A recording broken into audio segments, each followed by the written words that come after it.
Hey, I'd like to welcome you to another episode of Mission Matters. My name is Adam Torres, and if you'd like to apply to be a guest of the show, just head on over to missionmatters.com and click on Be Our Guest to Apply. All right, so today I have Dane Johnson on the line, and he's CEO over at Crohn's Colitis Lifestyle. Dane, welcome to the show. Thanks so much for having me, brother. I just want to let everyone know healing is possible, and we can do good things and make money and build businesses all at the same time. That's what I'm talking about. So I definitely want to get into what you're doing over at Crohn's Colitis Lifestyle. But first off, I want to know, tell me a little bit about your background. Like, how'd you get into this?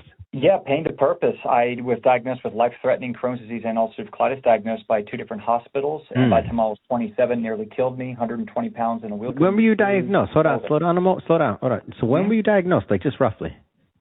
Yeah, so I was diagnosed. I was first symptoms at 19, diagnosed at 22. Wow. And then it became very severe on my 27th birthday in the hospital. Yeah. Wow. So you were 19, and that's a young age to be going. Well, to go through anything, right? But I mean, that's some formative years, and we'll get into this in a moment. But like, that'd be quite a year. And for my long-term listeners, I share this pretty often about my mother. Like, my mother was diagnosed with Crohn's disease many years ago. She was like, she had it, to my knowledge, and the way the story was told to me before they really even knew what Crohn's disease was. Like, call it 40 years ago or something like that. So it was in the like medical books because she filled out paperwork and stuff like that, and she was one of the people that helped, with the early on medication. So I think about like what she went through, and now I'm thinking about you going through, and especially life-threatening, like to where you're 19 going through. It's like, that couldn't have been easy. That sounds tricky. Man, yeah, and that's where I got the passion. It was really, really difficult, and it's hard to make sense of it. The doctors don't know what to make of it, and like your mother, I mean, she was diagnosed much earlier where she had less options. But in 2009, 10, it was pretty dire as well. It was biologics, it was surgery, it was prednisone, and that's all, and food didn't matter, and there's nothing you could do about it. And that's really where my passion and mission came from. It's just a whole lot of pain and a lot of emptiness and a lot of lostness for a lot of years. And I didn't get better quickly. It was a long road.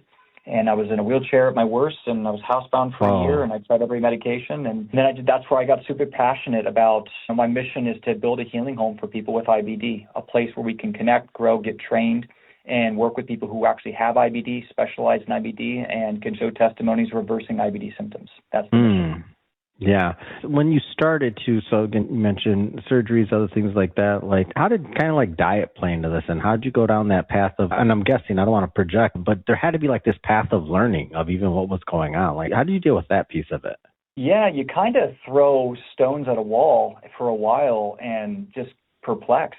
You first listen and you hear about gluten and you hear about milk and you hear about some food allergies like soy or eggs or corn, and you wonder, and you go on this restrictive eating, and a lot of times, for I'd say 90% of us, you kind of get lost, quit, doesn't really work. Some of us get great results, and we'll follow a famous diet like the specific carbohydrate diet or carnivore diet or fruitarian diet or paleo diet. But most of us get burnt out, lost, confused, and quit, and then kind of just live in this uncertainty and lostness. And that was me for a long time. I tried very restrictive eating, but with my case being more severe, it was beyond restrictive eating to get the results. So the best thing everyone wants to understand with diet is diet can help you, but diet doesn't actually attack a lot of those root issues. It just helps the body get empowered to rebalance itself. And when you look at things like when you go on these restrictive diets or other things like that, like there's a mental component to all that too, huh? Yeah, it's hard. I mean, restaurants, birthdays, travel, feeling disconnected from your family, it feels a bit torturous. But I always say, IBD is either going to be the greatest torture or the greatest teacher, and we need to choose the latter. And dang, I like that one, Dane. You got the one-liners today, man. It's going to be the best torture or teacher. Come on, man. I'm not going to misuse your phrase, but I'm like, podcasting, Dane, let me tell you. No, I'm just like. Had to. You got too many good one-liners. I'm loving it. That's it, dude. Yeah, I mean, it's just you sit there in your head all day, you're going to come up with some thoughts, And I was a prisoner of this disease for a long, long time, and it did torture me. And I was angry at God, I was angry at my family, and I was angry at everyone around me, and no one could relate. Anyone who's hearing me right now with GI issues is like, I can't talk to my buddies about this. I can't talk to my girlfriends. I can't talk to my parents. I mean, or they just can't relate. So everyone's just dumbfounded around it. That's what's so crazy. It's everyone, even the doctors. You take all these medications, and I'm sure your mom felt this way. It's like, what else can I do except steroids for the rest of my life? Like, come on. Yeah, you know what that's going to do. So that's not a real good feeling either, of just knowing like quality of living now for, you know, what's going to come down the line. You're like, ugh. Oh, how about those trade-offs? So what was it, I know you mentioned the recovery was gradual, but I'm curious about like the decision, and if it was like kind of a gradual decision to start committing yourself to helping others, or was it like an aha moment, or like what was your journey like to where you're like, okay, obviously this is part of, you know, what you were given in your lifetime, but to take that and to make it a benefit to others, like when did that happen? Like how did that happen? Because that doesn't happen for everyone.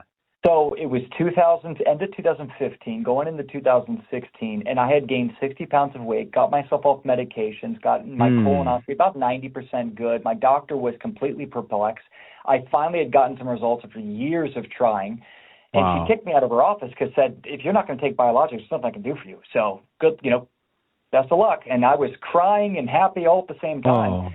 And I just felt compelled when you go through something so intense, and you know millions of other people are dealing with it, I just started to share my story. I just got the courage to talk about food problems and bowel problems online. And I was, 11 years ago, I just shared my before and after. I shared my That's pretty early, too, 11 years ago. Like, social media moves fast, so that's pretty early. Yeah. Go ahead. Mm-hmm. It was early, yeah. And so a few people reached out to me, and they were telling me how they were in such bad position. And I said, you know what, let me just jump on a phone call with you and talk to you about what you've done. And it just excited me.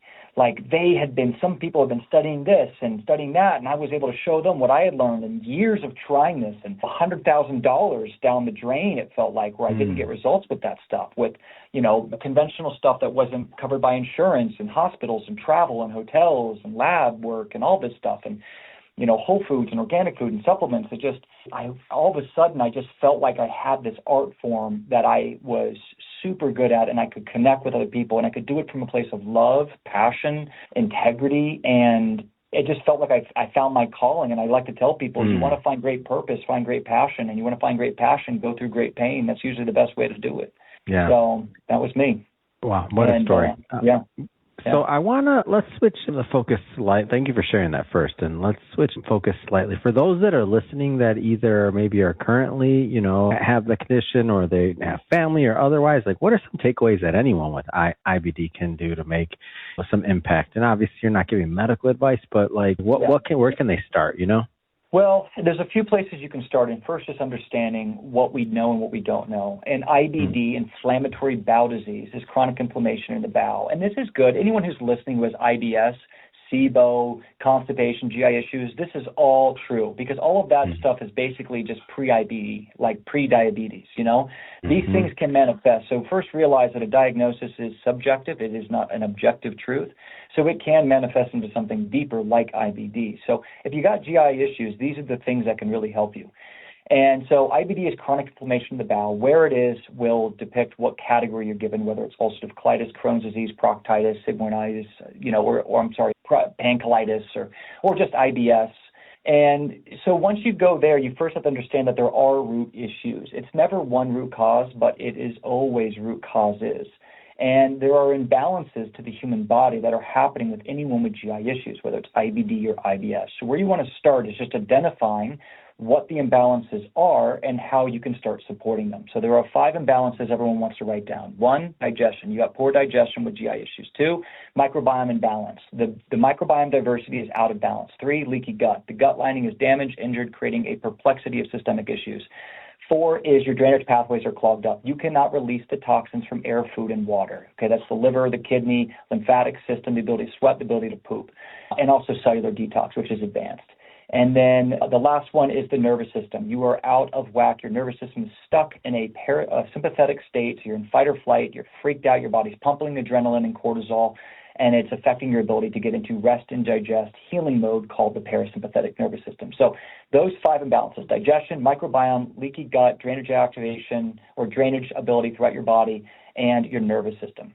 So once you are aware, and everyone agrees, the doctor, this isn't woo-woo, but everyone understands that these are 5 physiological imbalances that are causing GI issues in totality, then you can start saying, what can I do for each one? So an example is for digestion, you could stop drinking cold water, only drink hot water, maybe hot water with lemon or salt or a little milk thistle, dandelion root, a little ginger can increase digestion, be antimicrobial, help with the gut lining, can help with the liver. So microbiome imbalance, get rid of high fructose corn syrup, get rid of alcohol, stop taking unnecessary antibiotics. Be careful eating anything with glyphosate and seed oils that disrupt the beneficial bacteria. Where there's inflammation, there is an imbalance of bacteria, and you're going to get that imbalance, what's called small intestine bacterial overgrowth or fungal overgrowth, known as SIBO or SIFO. So, how can you start rebalancing the gut? Intermittent fasting can be good. Cutting out sugars and fake foods and fast food and fried food is also great. Leaky gut, that's the damaged gut lining. Imagine a border across countries and the border is open to a bunch of alien, UFOs, all crazy type of stuff out there, right? Like, you don't know what's coming in the planet, right? So at that point, you need to close that off and be careful about what's getting into the bloodstream. So making that strong, glutamine, slippery elm, marshmallow root. Some people have heard of peptides like body protective compound 157, BPC 157, KPV, TB500, aloe vera, aloe gel. If you are in a random country or part of the world and you don't have a budget, one thing you can do is go buy aloe, cut it up, only eat the aloe jello inside, about 2 inches wide by 3 inches long, and just eat 2 or 3 pieces of that. Can be a great mucosal healer. Aloe has clinical human trials about how it can help with ulcerative colitis and colon healing and ulcerations. So those are things that can help the gut lining. And then the nervous system, right? You got to get calm. You got to get your feet in the grass. You got to be able to breathe. You got to be able to go to sleep on time and get your circadian rhythm working. Get rid of that TV in your bedroom so your nervous system can calm down. And drainage activation. If you're not moving, your lymphatic system's not moving. If you are not drinking enough water, your liver's going to be a little bit backed up. And if you're not moving, you're not detoxing. So those are quick examples that you can do right now to say, hey, I can work on these 5 physiological imbalances that are not woo-woo, that are not up for debate. They're just common, natural, undebatable parts of the human body that need to be enhanced for optimized gut health. Dane, this has been great having you on today and learning more about what you're doing over at Crohn's Colitis Lifestyle. I know there's so much more you have to give. How do people follow up? How do they learn more? How do they connect? Well, the first thing I'd say is always look for trust and integrity with anyone you work with. I'm here to serve, and the way we serve is we offer a free 1-hour IBD strategy session. So if you're curious or you're in need or you have GI issues, you can schedule a complimentary, there's no hassle, no gimmicks, private session with us to talk about your case, needs, past experience, natural, conventional, and how we might be able to connect and work together to get you results. So Crohn'sColitisLifestyle.com, Dane Johnson. And we're all over the internet, YouTube, Instagram, all over, and just connect with us and schedule a free session if you feel like we can help, and let us earn that trust and integrity, because I know there's a lot of crap out there, and we all need to come together, especially when it's about something as important as health. Amazing.